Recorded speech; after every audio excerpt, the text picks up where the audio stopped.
dan Tuhan menguatkan berita tentang kasih karunia-Nya dengan mengaruniakan kepada mereka kuasa untuk mengadakan tanda-tanda dan mujizat-mujizat.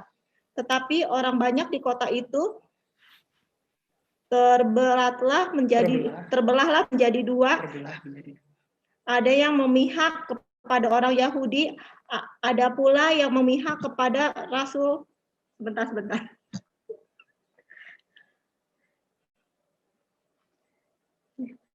Tetapi orang banyak di kota itu terbelah menjadi dua, ada yang memihak kepada orang Yahudi, ada pula yang memihak kepada kedua rasul itu. Maka mulailah orang-orang yang tidak mengenal Allah dan orang-orang Yahudi bersama-sama dengan pemimpin-pemimpin mereka menimbulkan suatu gerakan untuk menyiksa dan melempari kedua rasul itu dengan batu.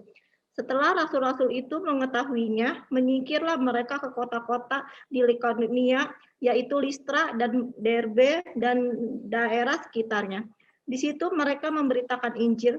Di Listra ada seorang yang duduk saja karena lemah kakinya dan lumpuh sejak ia dilahirkan dan belum pernah dapat berjalan. Ia duduk mendengarkan ketika Paulus berbicara, dan Paulus menatap dia dan melihat bahwa ia beriman dan dapat disembuhkan. Lalu kata Paulus dengan suara nyaring, berdirilah tegak di atas kakimu, dan orang itu melonjak berdiri lalu berjalan kian kemari.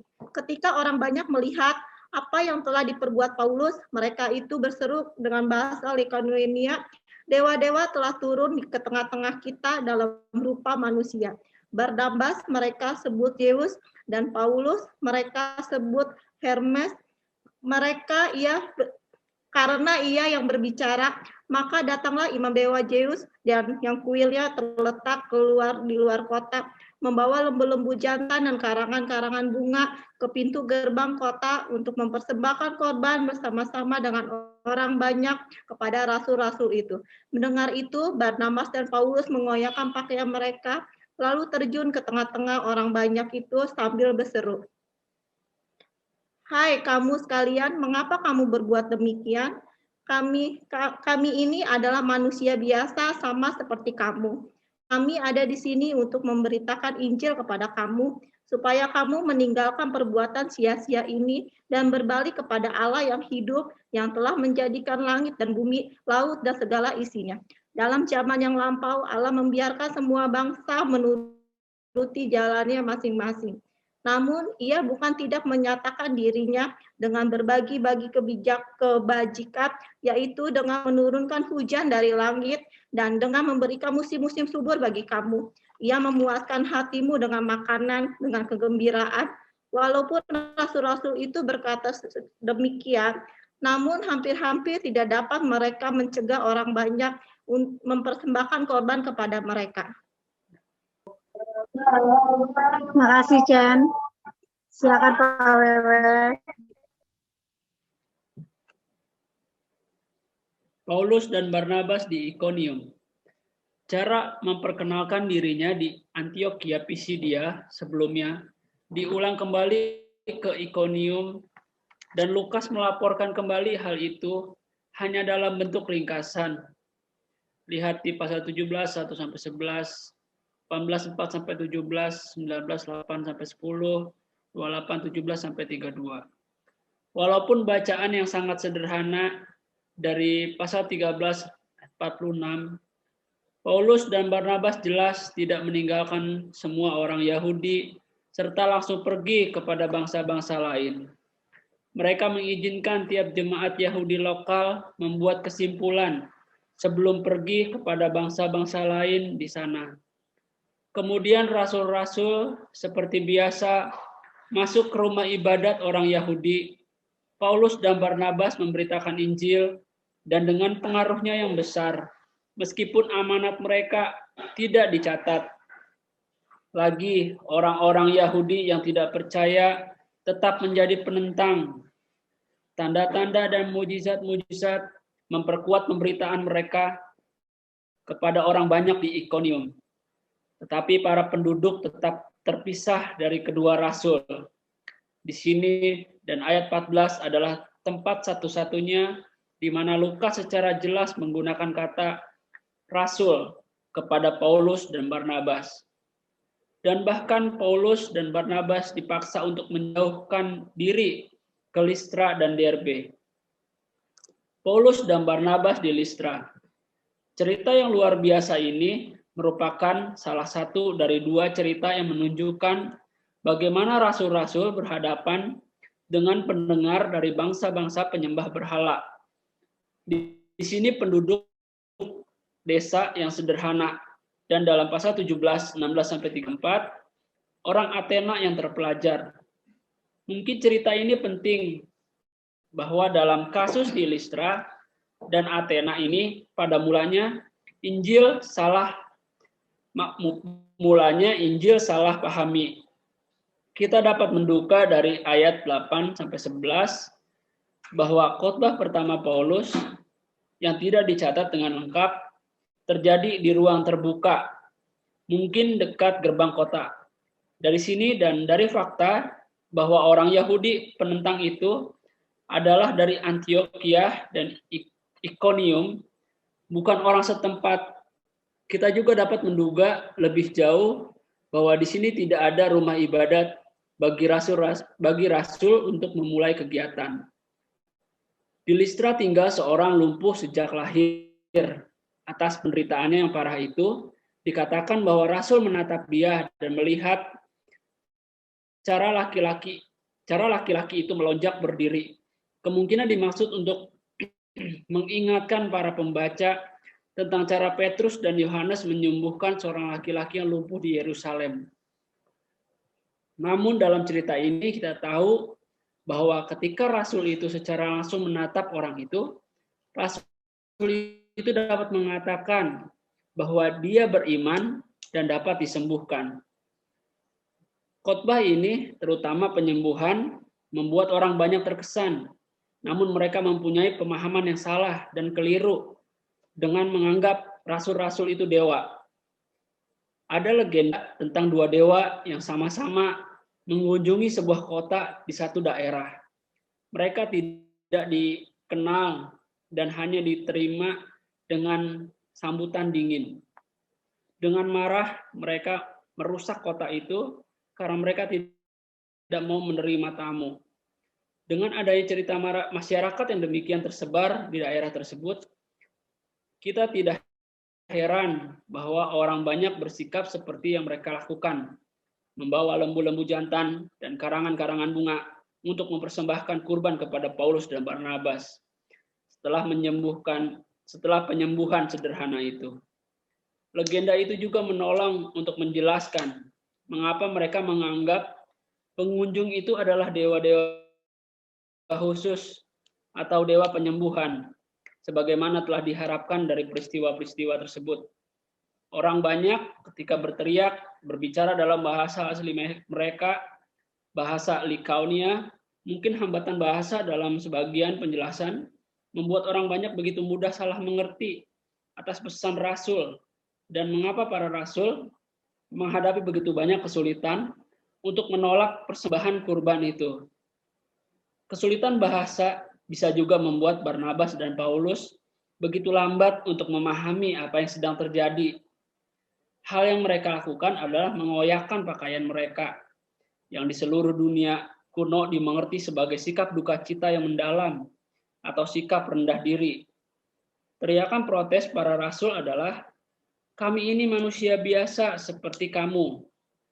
Allah yang hidup, yang telah menjadikan langit dan bumi, laut, dan segala isinya, adalah juga cara Paulus lukiskan dan nyatakan tentang Allah yang lebih rinci di Athena. Ternyata adalah Allah yang membiarkan semua bangsa menuruti jalannya masing-masing, dilukiskan sebagai masa kebodohan." Oke, thank you.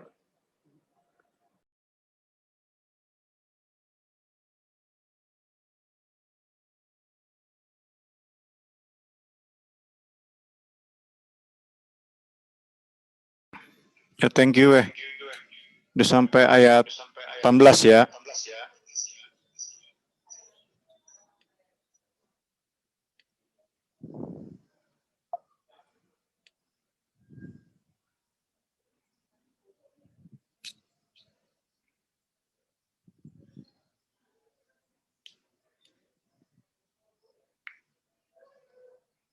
Ya, judulnya adalah pelayanan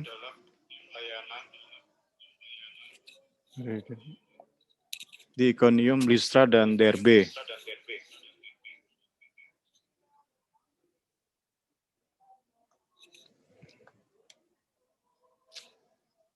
Kita bahas dulu tempatnya, letak secara geografis,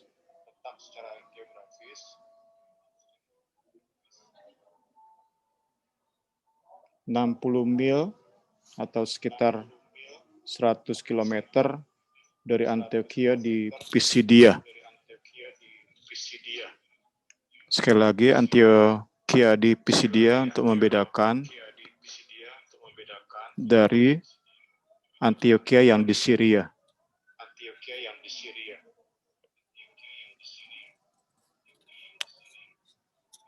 Kemudian tinggi tempat ini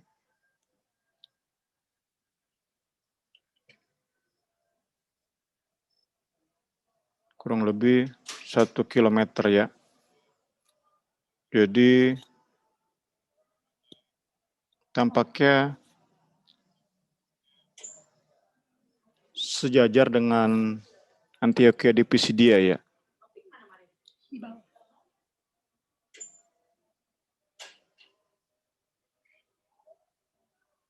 Oke. Paulus dan Barnabas melalui jalan yang disebut Sebaste, yang merupakan jalan utama dari Kekaisaran Romawi.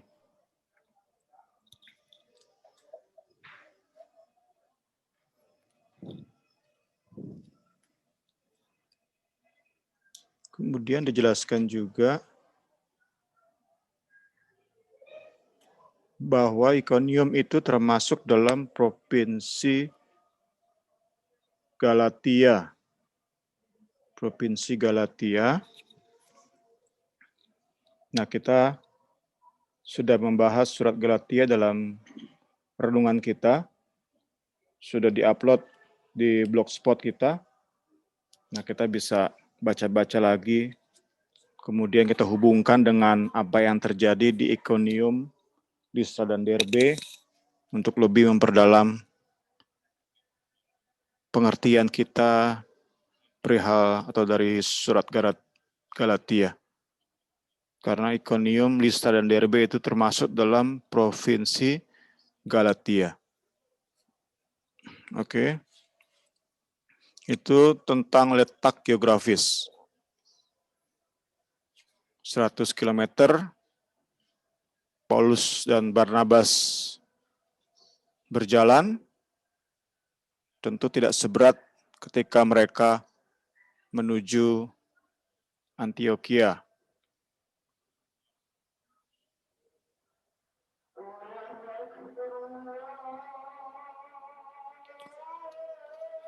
Ya, kemudian di ayat 1 ada kata as usual. Pak Wewe kasih peta tuh ya. Boleh juga kita kasih peta di sini. Saya udah siapin juga sih. Nah, nih ya. Kita lihat di sini berarti Antioquia di Pisidia pun itu udah masuk Galatia ya. Di Paulus muter-muter di provinsi Galatia. Antioquia, Iconium, nanti dia ke Listra, kemudian ke Derbe, balik lagi ke Listra, balik lagi ke Iconium, kemudian balik lagi ke Antioquia, baru akan mengadakan perjalanan dari Perga ya, ke Perga dulu, Atalia, nanti mengadakan perjalanan ke home base mereka di Antioquia dari Syria.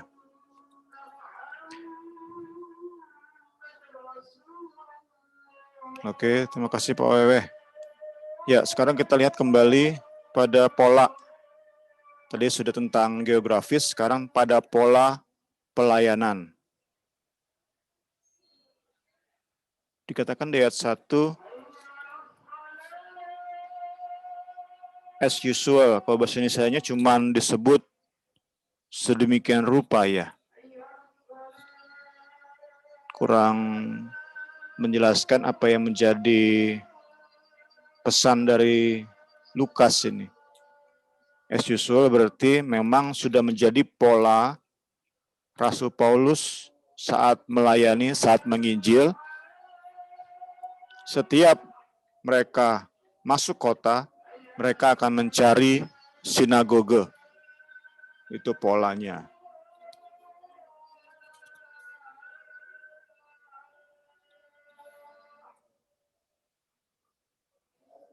Jadi kita bisa belajar di sini tentang bagaimana Rasul Paulus melayani orang-orang berdosa. Bagaimana Rasul Paulus menginjili mereka yang masih berada di luar Kristus.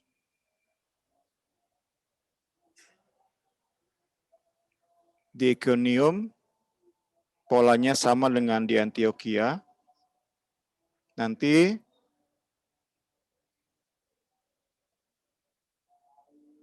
saat Rasul Paulus masuk ke Listra, kita akan diperhadapkan dengan pola penginjilan atau pelayanan yang berbeda. Dengan demikian, kita bisa ketahui dua pola pelayanan Rasul Paulus yang dibedakan. Faktor pembedanya adalah audiens atau pendengar. Satu, jika pendengar merupakan penganut atau simpatisan Yudaisme, jadi tidak harus orang Yahudi, tapi ada orang-orang non-Yahudi tapi simpatis kepada agama Yudaisme. Jika pendengarnya adalah mereka penganut agama Yudaisme, maka khotbah Paulus memperkenalkan atau menunjuk kepada Allah Israel sebagai pendahuluan. Kita sudah bahas hari Sabtu lalu, ketika kita bahas pasal 13. Sedikit review ya.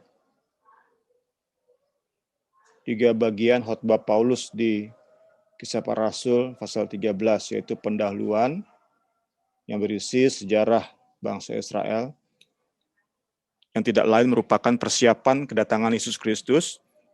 Itu pendahuluan. Kemudian masuk ke proklamasi, pemberitaan atau pesan utama, itu berisi tentang kematian dan kebangkitan Yesus Kristus, yang tidak lain merupakan penggenapan nubuat nabi-nabi Israel. Baru ketiga, aplikasi, yaitu janji pengampunan dosa dan pembenaran bagi setiap orang yang percaya pada Yesus Kristus, pada kematian dan kebangkitan Yesus Kristus. Ini merupakan khotbah Paulus kepada orang-orang penganut agama Yudaisme. Ini pola yang pertama. Pola yang kedua, tadi dikatakan dibedakan oleh audiens atau pendengar. Pola yang kedua adalah ketika pendengar merupakan penyembah-penyembah berhala, bangsa penyembah berhala. Maka khotbah Paulus menunjuk pada Allah pencipta. Tentu dia tetap menggunakan kitab suci, menunjuk pada kitab Kejadian.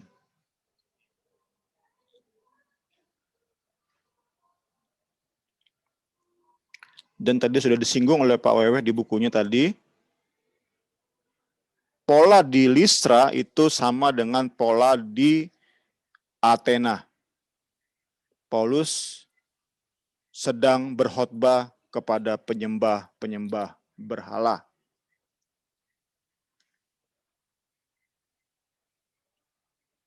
Nanti saat kita bahas Kisah Para Rasul 17, kita akan kembali bertemu dengan kisah-kisah serupa dengan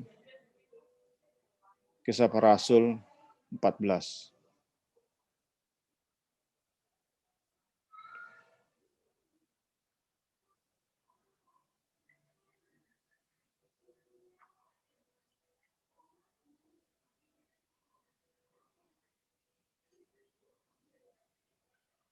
Kembali di ayat 2 dikatakan orang-orang Yahudi penganut agama Yudaisme yang menolak berita Injil, merekalah yang karena iri, karena cemburu, ingin membunuh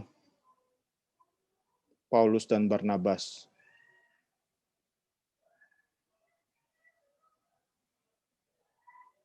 Tetapi pada masa-masa awal, hasutan mereka gagal. Sehingga Paulus dan Barnabas punya cukup waktu untuk tinggal di Ikonium, diyakini selama musim dingin. Karena kita tahu bersama ya, daerah di mana Paulus Barnabas berdiam atau melayani, adalah daerah di mana saat musim dingin mereka akan sangat sulit untuk melakukan perjalanan jarak jauh. Waktu Tuhan tentu yang tepat bagi mereka. Mereka tetap bisa aman di Ikonium sampai musim dingin selesai.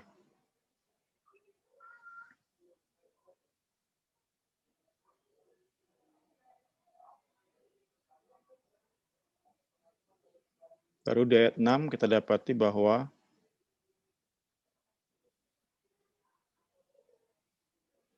yang awalnya bisa mereka aman, ada saat hasutan orang-orang Yudaisme tadi berhasil menggerakkan massa yang sudah bersiap-siap untuk merajam rasul-rasul ini.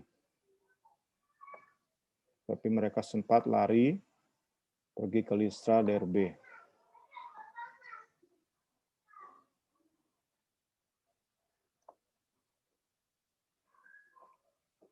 Tadi sudah disinggung, saya singgung, yang akan muncul sebentar, ayat 8 itu pola yang saya sampaikan tadi, pola pelayanan penginjilan Paulus kepada para penyembah berhala.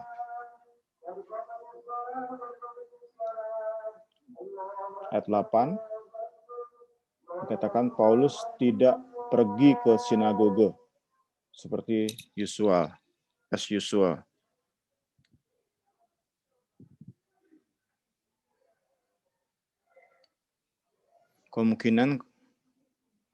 Ada dua kemungkinan.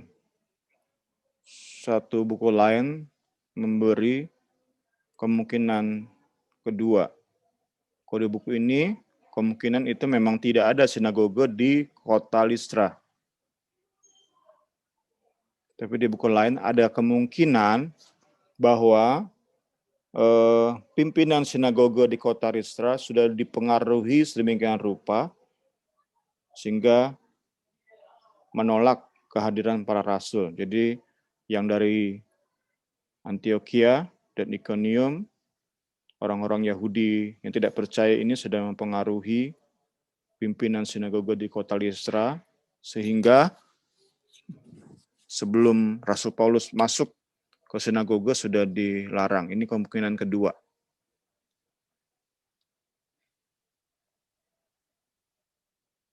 Sebab itu, inilah pola kedua ya.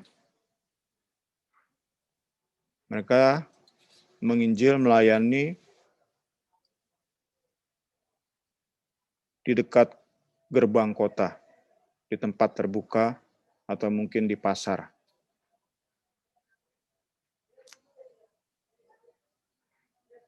Kalau kita sekarang lihat-lihat YouTube, ada namanya street preaching-nya, khotbah-khotbah di jalanan, tempat keramaian.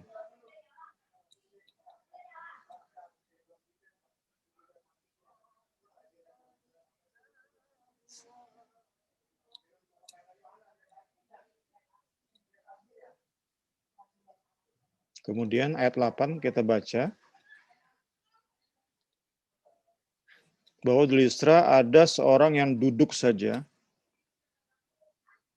lemah kakinya, lumpuh sejak dilahirkan, belum pernah dapat berjalan. Sudah juga disinggung oleh buku yang Weweh baca tadi.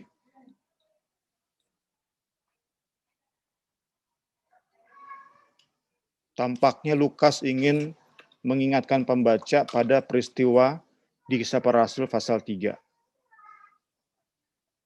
Ketika Rasul Petrus dan Rasul Yohanes menyembuhkan orang lumpuh di gerbang bait Allah. Pasal 3, khususnya ayat 2 sampai 10. Ayat 2, dari Kisah Para Rasul pasal 3, di situ ada seorang laki-laki yang lumpuh sejak lahirnya, sehingga ia harus diusung. Nah ini kan mirip ya. Kalau tadi duduk saja, lemah kaki, lumpuh sejak lahir, belum pernah berjalan. Kalau di pasal 3, ayat 2, lumpuh sejak lahir, harus diusung.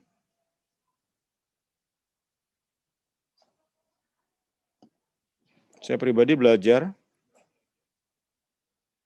lewat Lukas, Allah Roh Kudus ingin mengajar kita, ingin menunjukkan bahwa Tuhan Yesus tetap sama. Meski sikon tampaknya berubah ya. Kita kan sudah bahas kemarinnya, Yakobus harus mati. Sepertinya tidak ada pembelaan Tuhan. Kemudian Petrus memang dibebaskan dari penjara, tetapi dia tidak lagi secara terbuka menginjil, tapi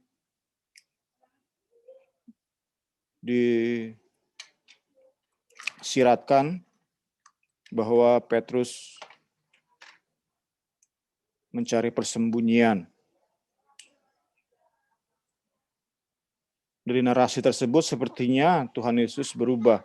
Tetapi lewat kisah ini, Lukas dalam pimpinan Roh Kudus ingin menunjukkan kepada kita, kepada pembaca, kepada orang-orang yang mau belajar, bahwa Tuhan Yesus tetap sama. Itu yang pertama. Yang kedua, ada penekanan tentang ketidakberdayaan yang disampaikan oleh Lukas. Ini juga mengajar, saya pribadi mengajar kita bersama bahwa ketidakberdayaan kita, apapun bentuknya itu, tidak menghalangi kuasa Tuhan bekerja. Dalam penilaian manusia mungkin sama sekali tanpa harapan. Dikatakan di sini, lemah kaki sejak lahir, belum pernah dapat berjalan, harus diusung, butuh orang lain. Sepertinya tidak bisa melakukan apapun, hopeless. Itu penilaian manusia. Tetapi bagi Tuhan, tidak ada yang mustahil. Dia bisa memakai kita dalam setiap ketidakberdayaan kita. Saya percaya itu pesan yang ingin Lukas sampaikan lewat catatannya, menjelaskan, mendeskripsikan ketidakberdayaan si orang lumpuh ini. Puji Tuhan.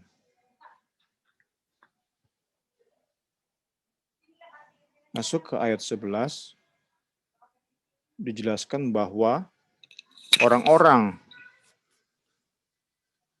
di Listra menggunakan bahasa Likaonian. Nah ini yang membuat, tadi sudah singgung oleh Pak Wewe, Rasul Paulus dan Barnabas tidak bisa segera memahami apa yang sedang terjadi, sehingga tidak bisa mencegah orang-orang kota ini mempersiapkan korban binatang. Itu yang terjadi ya. Kita dapat jadi ngerti nih. Dulunya kita kurang ngerti. Kok udah lambat benar sepertinya. Baru Rasul Paulus dan Barnabas mengetahui apa yang terjadi. Ya ini kemungkinan terbesar. Kemungkinan yang sangat kuat. Mereka tidak mengerti apa yang diteriakan, apa yang diserukan oleh para rakyat saat itu. Padahal ya ini kata-katanya kan, Allah turun dalam bentuk manusia.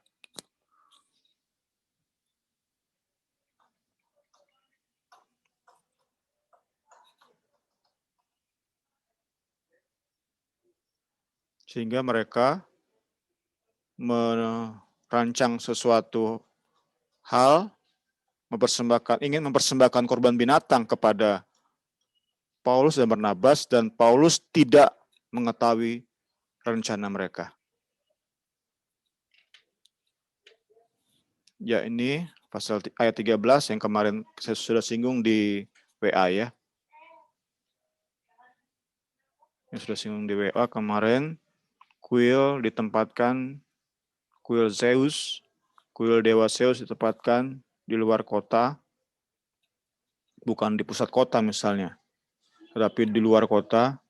Ini menjadi simbol bahwa Dewa Zeus diminta menjaga kota.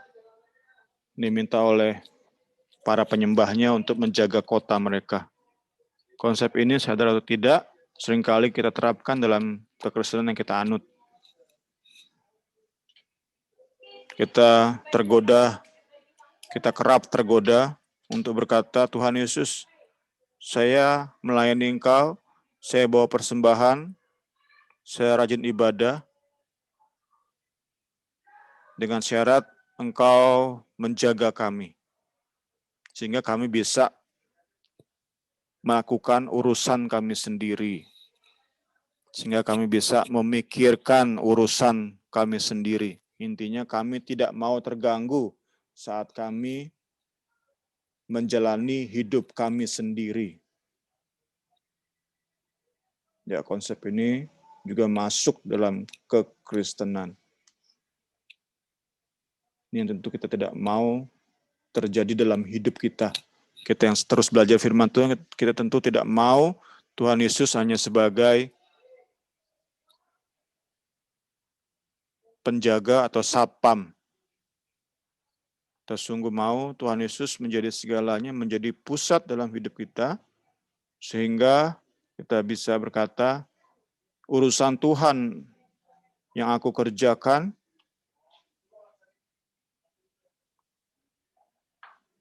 aku berhasil saat aku bisa menghidupi rancangan Tuhan. Itu kan yang ingin sama-sama kita capai.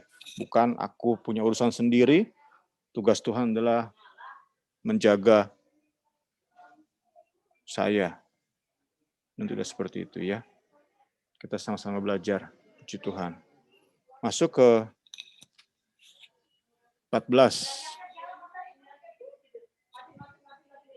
Di sini dikatakan muncul ada kata di buku lainnya. Muncul kata ini nih ya. Apostol. Nah, ini memberi keyakinan bagi saya pribadi nih. Mereka adalah rasul. Meskipun tidak termasuk 12 rasul, tetapi Barnabas dan Paulus adalah rasul.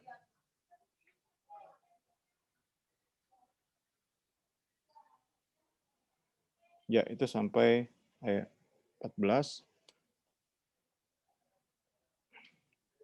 Ya, ini penjelasan mengapa akhirnya mereka ngerti apa yang sedang terjadi. Kemungkinan ada yang menerjemahkan, menyampaikan apa yang sedang dirancangkan oleh penduduk kota. Tapi itu mereka dikatakan merobek. Kalau bahasa Indonesia apa tadi ya? Merobek jubah ya, sebagai simbol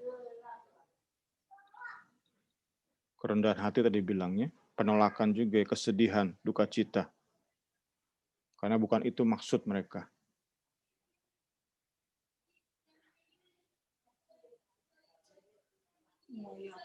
Mengoyakan bahasa Indonesianya ya. Ya oke, Pak Wewe, dipersilakan untuk pimpin diskusi. Terima kasih.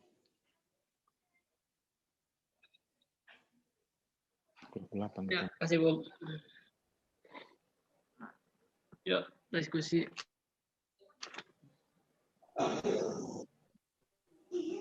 Mana ada yang mau ditanya? Kalau ada yang mau menambahkan juga, silakan ya teman-teman ya.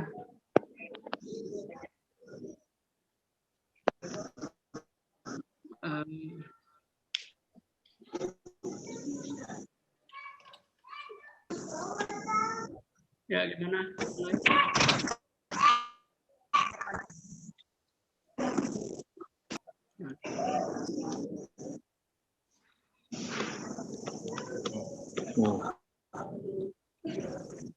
Ya, dia silakan.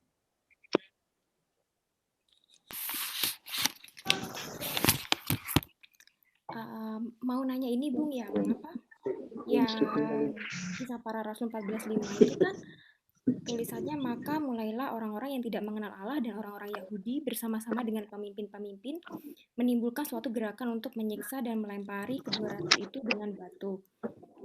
Tadi itu sempat terlintas kalau kenapa udah sampai di Yunani gitu, tapi orang Yahudi itu masih berkuasa di situ. Jadi mungkin lebih ke, pertanyaan saya lebih ke histori kali ya. Tapi saya belum nemu gitu Bung pas googling jawabannya itu. Jadi walaupun udah di mana di Yunani itu, kenapa orang-orang Yahudi itu masih terus gitu loh ada di situ? Karena saya lihat lagi, bahkan orang-orang Yahudi itu minoritas di situ, tapi mereka masih bisa bersama-sama menimbulkan suatu gerakan untuk menyiksa atau melempari rasul-rasul itu, menghentikan mereka mencoba memberitakan kebenaran gitu. Itu sih pertanyaannya.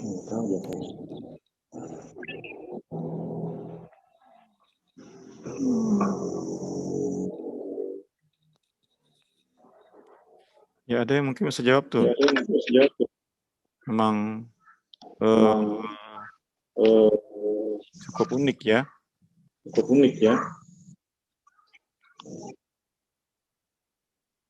Mereka minoritas, bukan penguasa. Karena kan yang lebih berkuasa Kaisar Romawi. Tapi mengapa mereka bisa punya asa untuk mempengaruhi ya? Dan sejauh mungkin?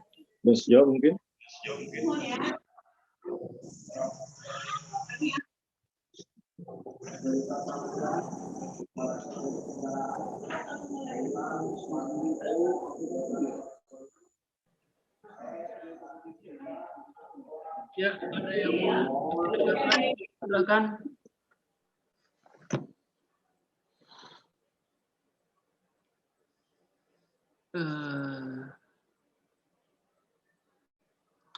Ya, ini sih menelik sejarah mungkin kali ya. Bahkan memang di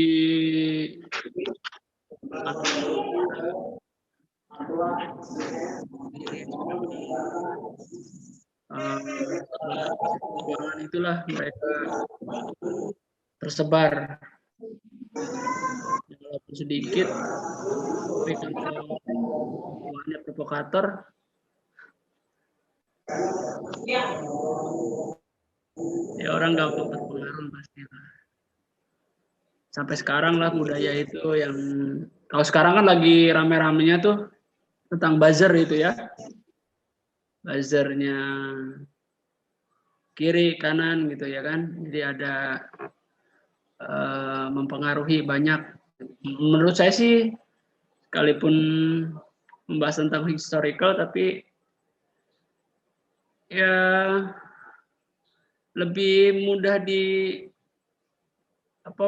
manusia itu ya lebih mudah diprovokasi gitu daripada dinasehati gitu. Maksudnya dikasih tahu sesuatu yang benar. Dengan provokasi menurut saya lebih mudah menerima provokasian gitu. Apalagi saat tadi yang dibilang ketika mereka berusaha untuk mempersembahkan ya korban untuk Barnabas maupun Paulus, secara manusia kalau kita pelajari, sisi manusia itu senang gitu dipuji, tapi kok berbeda dengan Rasul Paulus juga Barnabas, mereka malah mengoyakan seolah-olah mereka menolak gitu pemberian dan persembahan mereka gitu. Jadi saat mereka ditolak itulah celah itulah masuk orang-orang Yahudi untuk memprovokasi. Menurut saya sih walaupun itu bagian kecil tapi sudah ada celah untuk mereka jadi sebel gitulah, ditolak persembahannya akhirnya karena provokasian dari orang Yahudi walaupun dengan jumlah yang sedikit itu, tapi mereka akhirnya terbawa lah ya gitu ya, jadi ikut emosi sama-sama gitu, jadi terbakar gitu, jadi seperti itu. Mereka memang pinter gitu, pinter untuk mencari celah itu. Kita banyak lah belajar. Ada saat-saat di mana mereka memanfaatkan situasi-situasi tertentu untuk memojokkan gitu, memojokkan entah itu tokoh-tokoh di Alkitab ataupun memojokkan Tuhan sendiri gitu. Jadi memang ya ciri khas juga sih memang, jadi memang benar-benar bangsa yang keras tengkuk, bangsa yang benar-benar susah diatur gitu, bangsa yang benar-benar nggak ya terus dan terus berulang-ulang seperti itu. Jadi walaupun jumlahnya sedikit tapi karena ada itu sih provokasian, mereka memanfaatkan itu ya jadilah itu gitu. Itu sih kalau dari saya. Mungkin yang lain gimana Niar? Iya, lumayan, makasih kok. Ya, mungkin tambahannya juga gini, kalau yang saya ngerti mungkin ya, mereka itu dapat dukungan gitu, dukungan dari masyarakat setempat gitu. Jadi karena mereka didukung dengan orang segitu banyaknya, makanya mereka berani. Jadi kalau mereka, saya rasa meskipun mereka orang minoritas, tapi kalau nggak ada yang dukung, mungkin saya rasa mereka nggak berani lakukan itu nih gitu. Itu sih. Ya, makasih Kak Murni. Oke, makasih Kak. Ya. Gimana Kak Rini? Sinyalnya udah bagus nggak? Dilanjut aja. Tunggu ya. Kita lanjut ya. Kita akan baca Kisah 14 ayat 19 sampai 28. Nanti saya minta tolong Agnes yang bacain ya, Nas. Oke, Kak Rini.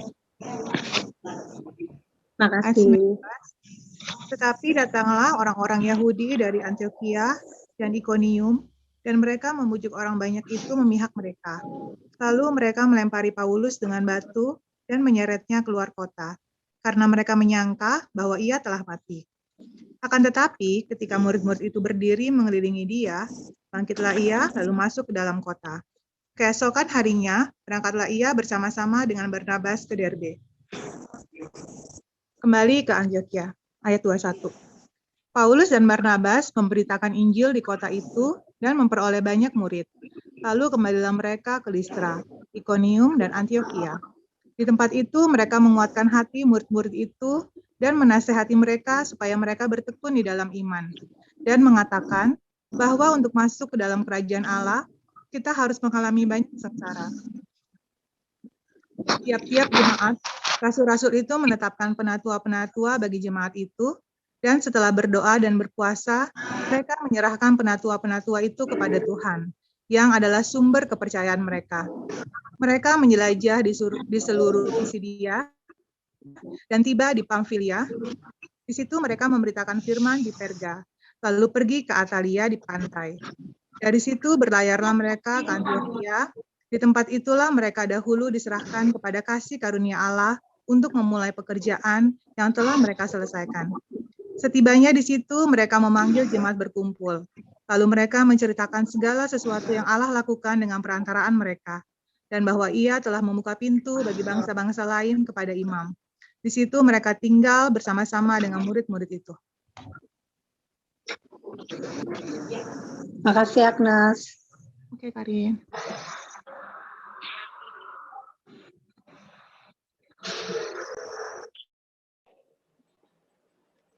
Sekelompok orang Yahudi dari Antioquia dan Iconium mempengaruhi orang banyak untuk menentang Paulus dan Barnabas.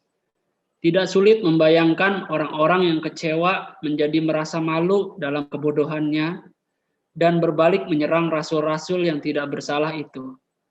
Bahwa mereka mengira Paulus sudah mati, memang tidak berarti bahwa ia telah mati. Jika ini adalah suatu kebangkitan, kita dapat mengharapkan Lukas telah berbuat lebih dari itu. Paulus dan Barnabas sampai di Derbe dan mengadakan pelayaran kembali ke Antioquia.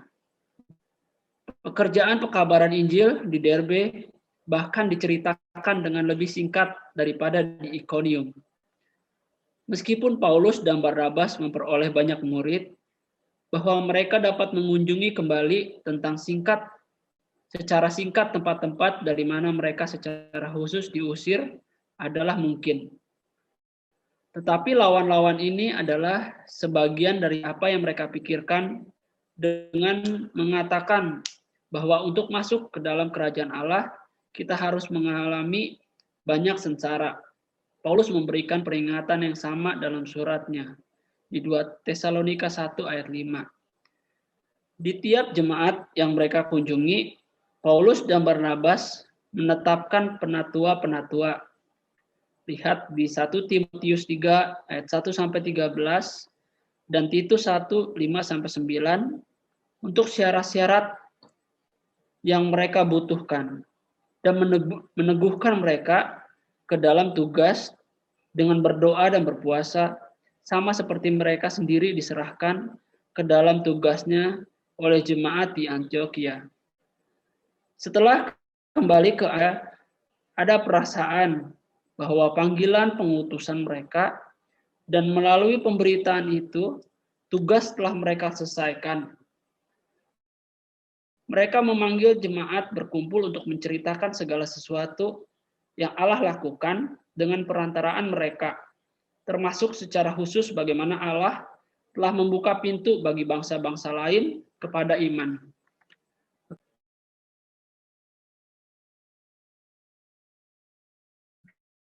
Terima kasih, Weh.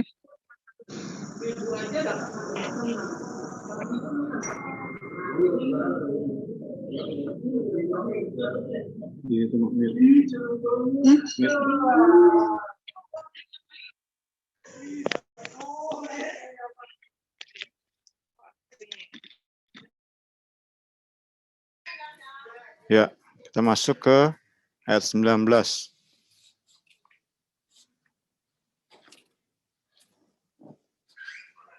Paulus Barnabas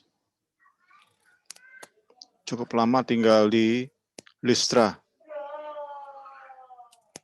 sehingga beberapa orang bisa percaya menjadi murid. Tentu saat menjadi murid itu identik dengan, meskipun tidak dijelaskan oleh Lukas ya, saat dikatakan menjadi murid itu berarti mereka sudah dibaptis dengan air dan dibaptis dengan Roh Kudus. Itu yang diulang-ulang terus dalam buku tafsiran ini ya. Saat seseorang jadi murid itu berarti dibaptis dengan air, dibaptis dengan Roh Kudus. Sehingga nanti tidak heran nanti di ayat-ayat berikutnya dikatakan bahwa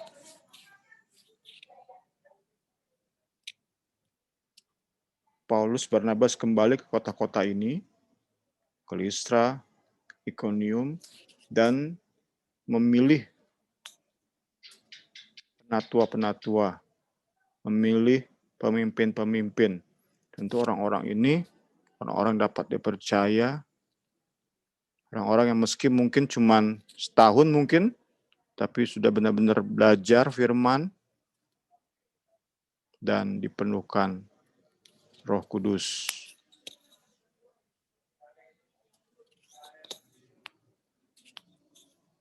Tadi sudah disinggung kenapa pada akhirnya di Listra penduduknya yang sebelumnya ingin menyembah dewa Zeus dan Hermes, si Barnabas dan Paulus, namun berbalik menjadi ingin membunuh mereka. Tadi sudah dijelaskan oleh buku yang Pak Waya baca, bagaimana mereka ada rasa malu mungkin, ada rasa kesel, bercampur, terus ada hasutan. Tadi sudah disinggung oleh Kak Murni juga, Wewe, mungkin lebih kepada cerdiknya orang-orang Yahudi ya, lihainya mereka mempermainkan kesempatan, mempermainkan isu, lihai banget mereka, sehingga meskipun mereka minoritas, bukan bangsa yang berkuasa, tetapi mereka bisa sedemikian rupa mempengaruhi masyarakat, sehingga mereka hanya sebagai provokator doang. Mereka nggak perlu, mungkin tangan mereka berlumuran darah, nggak perlu mereka secara fisik, secara lahiriah mereka nggak perlu berlumuran darah, mereka hanya perlu menghasut. Yang berlumuran darah adalah penduduk yang akan nanti melempari rasul dengan batu.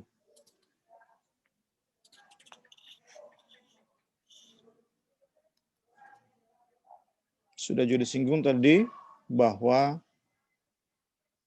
mereka berdua tidak mati, hanya disangka oleh penduduk bahwa mereka mati. Hanya disangka. Karena jika memang ini terjadi kebangkitan, jika memang terjadi mujizat kebangkitan, tentu akan ditulis oleh Lukas. Tentu Lukas akan memberi keterangan lebih lanjut tentang peristiwa ini jika memang itu merupakan mujizat kebangkitan. Tapi memang saya pernah baca tafsirannya yang mengatakan di sini terjadi mujizat kebangkitan, bahwa Paulus benar mati karena dirajam, kemudian dibangkitkan kembali oleh Tuhan Yesus. Tapi tafsiran ini tafsiran yang spekulatif, yang kurang aman. Meski terlihat rohani ya, meski terlihat lebih mempermuliakan nama Tuhan. Tapi tafsiran ini tafsiran yang spekulatif, yang menganggap terjadi mujizat kebangkitan di peristiwa ini. Tafsiran yang lebih aman, yang lebih dapat diandalkan, yang lebih kredibel adalah seperti yang tertulis.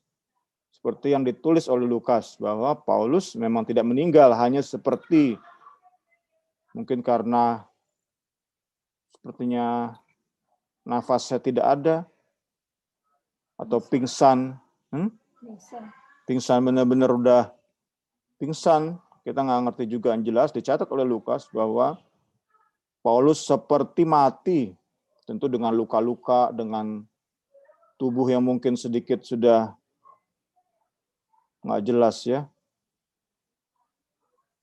Ya, kalau memang terjadi mujizat, tentu mujizat kesembuhan yang luar biasa ini ya. Mungkin ada memar-memar, luka yang parah, mungkin ada tulang yang patah.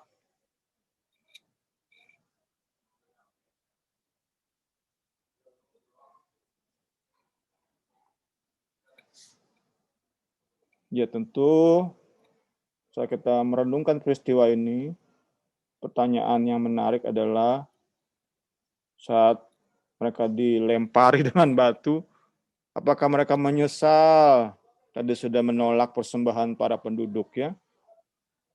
Mereka sedang diperhadapkan dengan pilihan yang luar biasa ya. Mereka disembah-sembah, disanjung-sanjung, dibangga-banggakan. Bukankah mereka bisa memanfaatkan situasi tersebut demi kenyamanan pribadi, keuntungan pribadi mereka? Tapi tak percaya, hati nurani ya, saya kaitkan dengan 1 Timotius 1 ayat 19. 1 Timotius 1 ayat 19 berkata seperti ini. Beberapa orang telah menolak hati nuraninya yang murni itu, dan karena itu kandaslah iman mereka. Saya percaya hati nurani mereka berdoa ini tulus, benar-benar tulus. Mereka tahu mereka ada di kota itu untuk apa. Benar-benar nurani mereka bersih. Nggak ada yang mengotori nurani mereka. Ya, ini sama-sama menjadi impian kita ya, punya hati nurani yang makin hari makin bersih. Sehingga panggilan Tuhan nyata dalam hidup kita, dan kita bisa menyelesaikan panggilan tersebut apapun yang terjadi. Meskipun aniaya yang begitu berat, yang harus mereka derita, juga tadi ya godaan yang begitu apa ya? Begitu menggoda ya, begitu menggiurkan ini godaannya. Tapi sekali lagi panggilan mereka tidak tergoyahkan. Puji Tuhan. Puji Tuhan.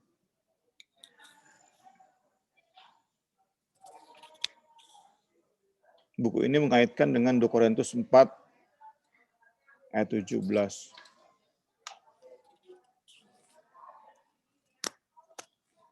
Meski Rasul Paulus pernah mengalami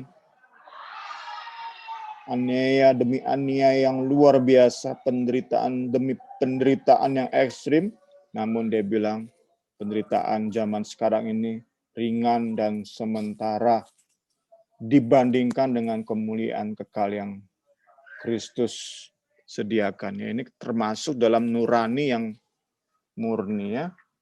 Nurani murni dikuasai oleh janji yang luar biasa ini bisa membuat Rasul Paulus menganggap perajaman sampai mati ini sebagai sesuatu yang ringan dan sementara. Luar biasa ya. Luar biasa. Kita minggu lalu sudah bahas tentang panggilan. Hari ini kita bahas tentang nurani yang murni. Kiranya makin memperlengkapi kita ya. Mengetahui panggilan kita apa. Kemarin Niar udah bahas atau bersaksi sedikit ya Niar ya tentang panggilan. Yang penting nurani kita murni. Apapun profesi kita. Kita percaya Tuhan dipermuliakan. Memang ada godaan, ada penderitaan, sindiran, apapun itu, tapi kita percaya saat nurani kita terus jaga murni, firman Tuhan menguasai hidup kita, saya percaya kita bisa seperti yang mendekati ya, yang mendekati Paulus susah benar ya. Ya sedikit-sedikit dah ya. Tuhan tolong kita sehingga apa yang Paulus bisa klaim ya, Paulus katakan penderitaan yang dia alami itu ringan. Nah, kebayang ya memang secara manusia pasti kita nggak kebayang lah yang Paulus derita terus dia katakan itu ringan tuh nggak kebayang bagi kita. Tapi kembali 1 Korintus 2 ayat 9-nya, apa yang tidak pernah kita dengar oleh telinga, lihat oleh mata, timbul dalam hati kita. Itu yang Tuhan sediakan bagi orang-orang yang mengasihi Kristus. Ya, kita percaya kasih Paulus kepada Kristus itu bondingnya luar biasa, meluap-luap. Sehingga penderitaan semacam ini dianggap enteng sama Rasul Paulus ya. Nggak ada apa-apanya ini kata Paulus. Padahal bagi kita mah udah luar biasa benar ya. Dirajam sampai mati, bukan setengah mati, ditarik keluar kota, dibuang di luar kota. Luar biasa, luar biasa. Kita belajar malam hari ini. Setelah kita belajar kemarin tentang panggilan, kita belajar nurani yang murni. Tuhan berikan dalam hidup kita. Puji Tuhan. Ya, bagian-bagian akhir, ayat 21 dikatakan bahwa karena disangka sudah mati, maka mereka lebih bebas untuk mengadakan pelayanannya. Tentu tidak konfrontatif atau sebebas ketika mereka awal masuk kota ya tentunya ya. Mungkin dengan sedikit tersembunyi, tapi ada keuntungan tersendiri ketika penduduk menganggap mereka sudah mati. Ya, kita belajar bahwa dalam Kristus, dalam panggilan yang Kristus berikan dalam hidup kita, ketidakberuntungan kita pun bisa menjadi berkat tersendiri, anugerah yang spesial dalam kita melayani Tuhan. Yang berkati, saya kembalikan kepada Pak Wewe. Puji Tuhan. Tadi kalau 1 Korintus 2 ayat 9 ini, orang tahunya bahasa berkat ya. Selalu begitu. Begitu lagi masuk begini. Terima kasih, Bung. Ini luar biasa banget gitu. Ya, kita sudah menyelesaikan pelajaran kita malam ini. Sampai ketemu. Mereka berkat. Luar biasa banget. Halo. Ya, mungkin ada yang mau diskusi, ada yang mau tambahkan juga, silakan. Ada yang mau tanya? Kemarin cuma pengen ini nih, pengen Om Wewe. Yes. Halo. Yes. Kemarin cuma terkagum sama ayat 1 Korintus 2 ayat 9. Kalau dulu Marin taunya ayat ini hanya berkat gitu loh. Apa yang nggak dilihat oleh mata, yang tidak pernah dengar telinga, itu taunya berkat.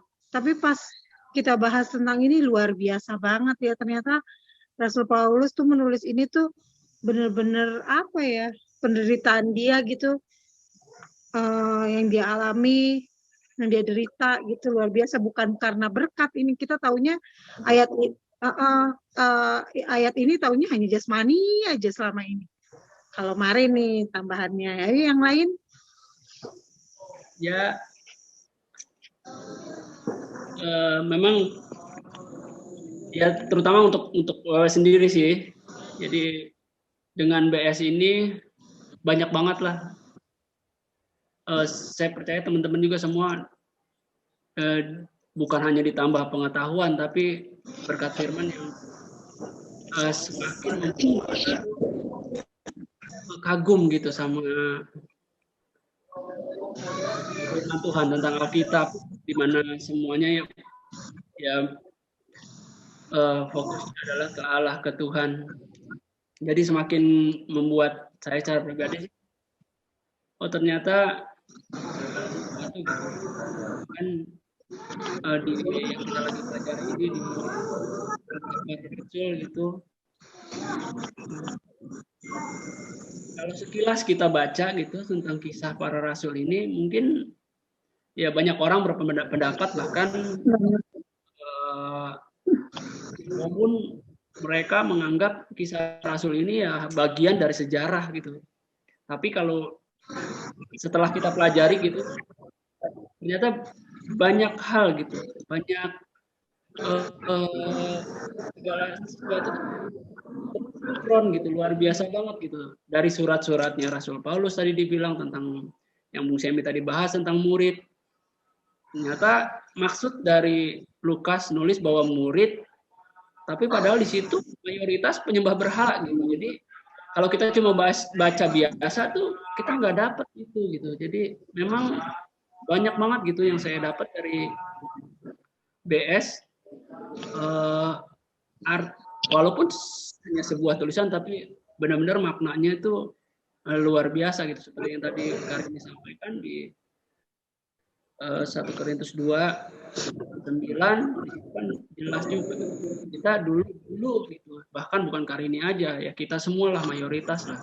Bahkan ayat ini pun jadi ayat yang terpesona loh, membuat banyak orang merasa apa yang nggak pernah dilihat, yang nggak pernah didengar, itulah yang Tuhan sediakan gitu.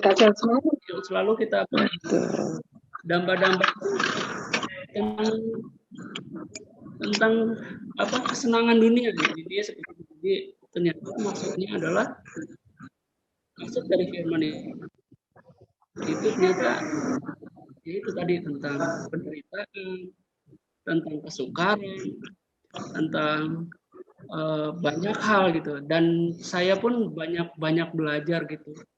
Dan semakin kesinihin gitu, semakin saya menyadari bahwa ketika kita boleh mengerti firman Tuhan dan ketika kita boleh mengucap firman Tuhan itu dengan mengatakan amin ketika firman itu dikabarkan gitu, bahkan ketika kita boleh mengerti firman itu sebenarnya membuat kita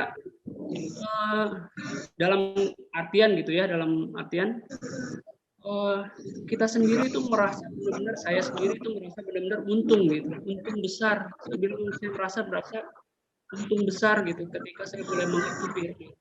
Karena kenapa? Karena banyak orang itu walaupun Kristen gitu dari kecil, tapi nggak mengerti firman gitu. Dan saya menyadari ketika saya boleh mengerti firman, tapi firman itu benar-benar membuat saya semakin menyadari gitu bahwa saya tuh benar-benar beruntung gitu. Saya benar-benar nggak dirugikan sama sekali gitu. Karena dengan saya mengerti firman, saya nggak pernah tahu apa yang akan terjadi dalam hidup saya, dalam keluarga saya, bahkan dalam pelayanan saya sekalipun. Bahkan setahun, 2 tahun, atau 10 tahun yang akan datang seperti apa, kita nggak ada yang pernah tahu. Tapi yang saya yakini dan saya percayai bahwa ya firman itu ya dan amin gitu, bahwa Tuhan dan firman-Nya terus memperbaharui gitu, terus memberikan sukacita yang baru tiap-tiap hari, semakin baru. Bahkan ketika menghadapi pergumulan hidup, bahkan di situasi yang seperti sekarang ini gitu kan, terus firman itu terus memperbaharui, memberikan sesuatu janji-janji yang luar biasa. Itu yang terus saya nikmati. Dan saya amat beruntung gitu bisa mengerti arti firman sesungguhnya gitu. Jadi ya saya juga berusaha untuk mendorong anak-anak juga untuk boleh memahami firman, tapi hanya berusaha, tapi saya bersyukur banget atas pekerjaan Roh Kudus gitu. Saya juga terus berdoa untuk semua kita yang ada di sini, teman-teman, nggak ada ruginya. Saya bilang nggak, amat beruntung kita saat kita benar-benar menyadari firman itu. Itu yang saya alami gitu, itu yang saya nikmati, penyertaan Tuhan luar biasa gitu. Benar-benar menikmati bagaimana sih seseorang yang begitu menikmati, bukan menikmati berkat-berkat yang saya miliki sekarang, bukan karena saya bisa ini, bisa itu, bisa berolahraga, bukan seperti itu, tapi iya terus firman itu terus dan terus saya nikmati, jadi membuat hidup saya tuh enteng gitu, seperti enteng gitu. Tapi itulah yang saya dengar di khotbah John Piper itu ya, itulah bagian dari supranaturalnya Tuhan, kekuatan supranaturalnya Tuhan, di mana ya sulit untuk kita ceritakan, sulit untuk kita deskripsikan gitu, intinya seperti itu. Tapi itulah yang saya nikmati gitu. Jadi penyertaan Tuhan yang luar biasa. Itu sih sedikit sharing, sedikit kesaksian dari saya, terutama saya mendorong teman-teman juga untuk boleh menikmati firman itu. Jadi di sini kita sama-sama semakin diberkati gitu ya. Oke, ada yang lain atau ada yang mau tambahkan? Silahkan ya teman-teman, mungkin ada yang mau bersaksi. Kita di Sabtu lalu tuh ada poin-poin tertentu yang kita bisa berbagi berkat gitu di kesaksian. Jadi menurut saya bagus juga gitu. Jadi mungkin ada teman-teman yang mungkin di bahasan ini tentang penderitaan lah, tentang pemberitaan Injil atau penderitaan lah gitu ya. Jadi ada pengalaman hidup, kayak Sabtu lalu kan kita tentang panggilan. Panggilan kita apa sih gitu kan? Dan Tuhan mau bawa kita kemana sih? Nah, kita kan ya itulah yang saya suka bahas, bahwa otak kita tuh cuma segenggam tangan. Kita nggak bisa tahu akan masa depan, kita nggak akan tahu apa yang Tuhan mau, tapi yang pasti Tuhanlah yang berkuasa atas hidup kita gitu. Jadi saya rindu teman-teman juga boleh bersaksi mungkin ya, atau ada yang mau bercerita juga silahkan. Ya, Karini silahkan.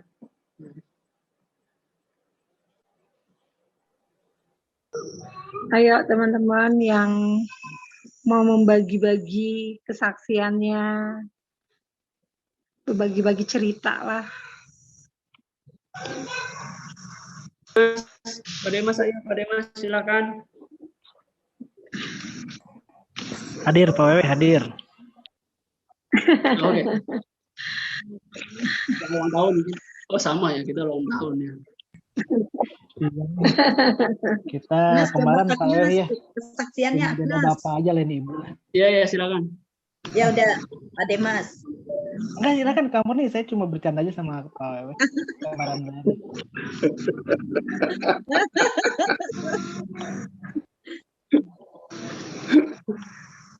Ayo sok atuh. Sok Pak Demas. Oke, kalau begitu. Jadi memang ayat yang tadi di apa Ayo tuh. disinggung oleh Karini ya, itu juga memang banyak menguatkan saya gitu. Bahkan saya boleh merasakan banyak hal yang Tuhan rencanakan dalam kehidupan saya sampai saat ini itu ya seperti ini gitu. Apa yang tidak pernah saya pikirkan, apa yang tidak pernah saya bayangkan, tetapi itulah yang Tuhan sediakan gitu. Tetapi di balik itu ya maksudnya sebelum saya mengalami apa yang Tuhan berikan itu, Tuhan mengajak saya untuk berjalan ke tempat yang tidak pernah saya pikirkan juga, artinya ke dalam tantangan yang mungkin tidak pernah saya pikirkan juga begitu. Yang saya rasakan dalam kehidupan saya itu, Tuhan izinkan saya mengalami hal-hal yang tidak saya sukai begitu, hal-hal yang tidak saya minati begitu. Misalkan dalam pekerjaan gitu, saya pernah ada di tempat atau di pekerjaan yang memang bukan cita-cita saya ya, bukan keinginan saya. Saya mungkin pernah cerita juga di kaum pria bahwa pekerjaan pertama saya itu adalah pekerjaan yang ada di list paling bawah gitu dari list cita-cita saya gitu. Tetapi Tuhan izinkan saya ada di situ, dan ya awalnya pasti berontak ya, pasti saya rasakan itu pemberontakan, itu penolakan begitu. Jadi sering kali saya tanya protes kepada Tuhan, kenapa saya ada di sini gitu, kenapa bukan di tempat yang saya inginkan begitu, jadi bukan di pekerjaan yang saya cita-citakan begitu. Saya sempat bilang malah Tuhan kan maha kuasa gitu, Tuhan tinggal mencentikan jari gitu. Saya tiba-tiba jadi, maksudnya Tuhan langsung bukakan jalan kan bukan hal yang mustahil begitu. Tapi sepertinya Tuhan tidak mau saya mendapat hal-hal secara instan begitu. Karena Tuhan yang saya rasakan itu sangat sayang kepada saya gitu. Yang saya bayangkan kalau saya mendapatkan sesuatu dengan instan itu, karakter saya mungkin tidak terbentuk begitu. Saya mungkin jadi orang yang gampangan, meskipun saat ini pun saya saya tidak merasa sudah kuat begitu ya, tetapi Tuhan mengizinkan saya berada di tempat yang tidak pernah saya pikirkan ya, dalam arti yang susah begitu ya, untuk Tuhan nyatakan sesuatu yang tidak pernah saya pikirkan juga gitu, dalam hal yang positif gitu. Jadi ayat ini saya kira juga sangat memberi kekuatan kepada saya. Rasanya itu dari saya,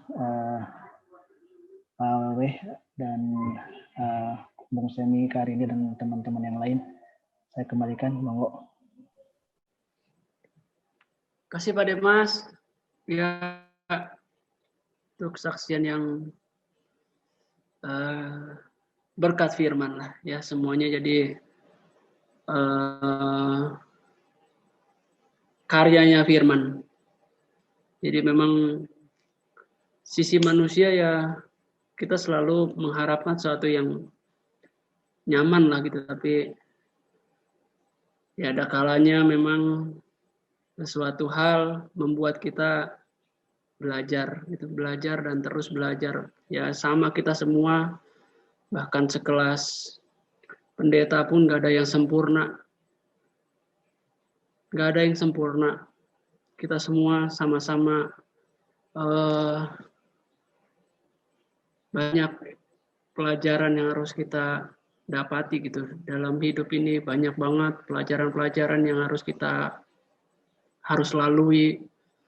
Entah itu dengan kelimpahan, entah itu dengan penderitaan, apapun itu. Tapi semua proses, dan proses itu harus kita lalui. Dan saya percaya dengan kekuatan firman seperti tadi Pak Demas, Kang Demas katakan bahwa sekalipun di situasi yang sepertinya buat yang gak nyaman gitulah, tapi dari situlah kuasa firman bekerja. Dan Pak Demas saya yakin dengan setiap proses dan melalui pimpinan Tuhan, saya yakin juga akan tetap kuat, teguh berdiri dalam kekuatan kuasa firman. Oke, ada yang lain? Agnes, gimana Nas? Atau yang lain? Atau Oting?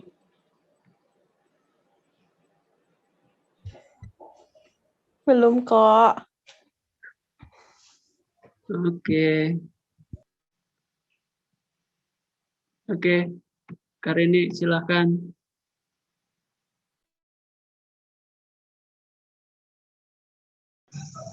Selamat malam semuanya. Makasih ya udah bergabung BS malam ini.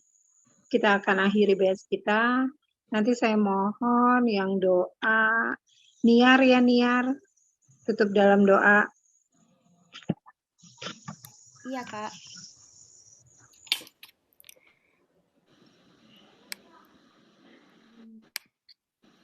Ya, mari teman-teman kita berdoa. Terima kasih ya Bapak, terima kasih ya Tuhan Yesus untuk malam ini ya Tuhan. Malam yang indah ya Tuhan, yang Kau izinkan pada kami ya Tuhan, sehingga kami bisa mempelajari ya Tuhan Yesus, firman-Mu ya Tuhan Yesus, perkataan-Mu ya Tuhan Yesus dalam Alkitab ya Tuhan. Terima kasih ya Tuhan Yesus, kiranya apa yang telah kami terima malam hari ini ya Tuhan Yesus, boleh menjadi berkat dalam kehidupan kami ya Tuhan Yesus, supaya kami terus bertumbuh ya Tuhan akan pengenalan akan Engkau ya Tuhan. Semakin kami mengerti kehendak-Mu dalam hidup kami ya Tuhan, mengerti panggilan kami ya Tuhan Yesus. Tuhan terus murnikan hati kami ya Tuhan, dari hari ke hari ya Tuhan, kiranya kami bisa terus berkenan di hadapan-Mu ya Tuhan Yesus. Murnikanlah hati, pikiran, motivasi kami ya Tuhan Yesus.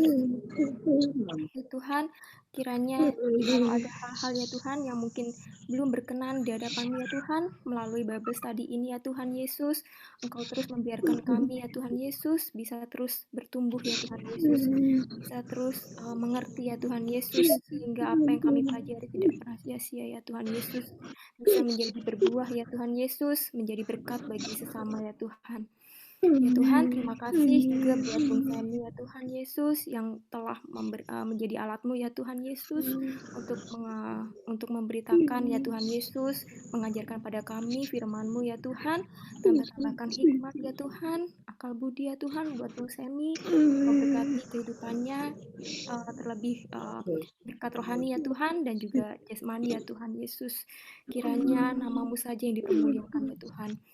Kami serahkan ya Tuhan sisa malam ini ya Tuhan Yesus ke dalam tangan-Mu ya Tuhan. Terima kasih ya Tuhan Yesus, Engkau telah lindungi kami, berkati kami setiap hari ya Tuhan. Walaupun di saat-saat COVID ya Tuhan Yesus yang mungkin hari-hari tidak menentu, Tapi kami ya Tuhan, dalam-Mu ya Tuhan kami bersuka cita ya Tuhan Yesus Kristus. Karena pengenalan akan Engkau ya Tuhan, hidup kami bermakna ya Tuhan Yesus, indah karena Engkau ya Tuhan Yesus, di tengah-tengah situasi yang tidak menentu ya Tuhan. Terima kasih ya Tuhan, terima kasih Allah Bapa Roh Kudus. Kami serahkan ya Tuhan sisa malam hari ini ke dalam tangan-Mu, di dalam nama Tuhan Yesus Kristus. Haleluya. Amin. Amin. Terima kasih Niar. Oke, terima kasih semua. Terima kasih, Bung. Terima kasih Malam, semuanya. Gongsi ya, Gongsi, Siap Kyonghi, untuk yang merayakan. merayakan, Kyonghi, Kak Esther. Agnes, Yang ngerayain cuman Wewe, Kyonghi ya Wewe. Agnes ada Agnes. Agnes, Kyonghi. Tidak dirayakan, Bung Sam. Setahun ini tidak boleh kumpul kita. Oh iya ya. Baru mau ke Agnes nih. Kita lagi libur dulu Kyonghi-nya.